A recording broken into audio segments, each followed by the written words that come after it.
Moi, en tant que journaliste pour Jogging International, on a prévu de couvrir la course, d'y participer. Donc, il faut voir encore comment ça va se dérouler. Mais a priori, je participerai même à la première étape, qui doit faire 30 km. Donc, je me prépare, j'essaye de me préparer. Enfin, bon, je verrai plus en août pour la préparation. Mais en tout cas, on sera sur place pour rencontrer les gens qui y participent et puis pour voir vraiment à quoi ça ressemble de courir dans le désert et d'accumuler ces longs kilomètres dans le sable. Ça, c'est une expérience qui sera enrichissante et peut-être que ça donnera des envies de un jour d'y participer enfin sur les 6 étapes qui font 250 km en tout.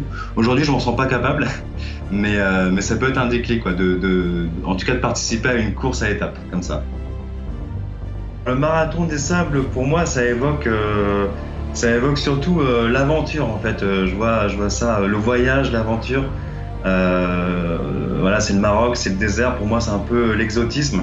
Et ouais, le premier mot qui me vient à l'esprit, c'est quand même cet esprit d'aventure. On va dans un pays qu'on connaît pas, dans un environnement totalement nouveau, qui est le désert. Et donc ouais, c'est une première chose qui me vient à l'esprit. Et puis la deuxième chose, mais ça, bon, c'est parce que j'ai vu des vidéos, j'ai rencontré des personnes, j'ai pu notamment discuter avec Patrick Bauer, le fondateur du Marathon des Sables. Et la deuxième chose qui me vient à l'esprit aussi, c'est la convivialité et puis ouais, l'esprit de solidarité, parce qu'on sait que c'est une épreuve très compliquée.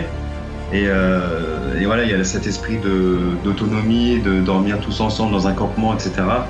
Donc voilà, c'est vraiment le deuxième mot qui me vient à l'esprit, quoi. Cette solidarité, cette convivialité.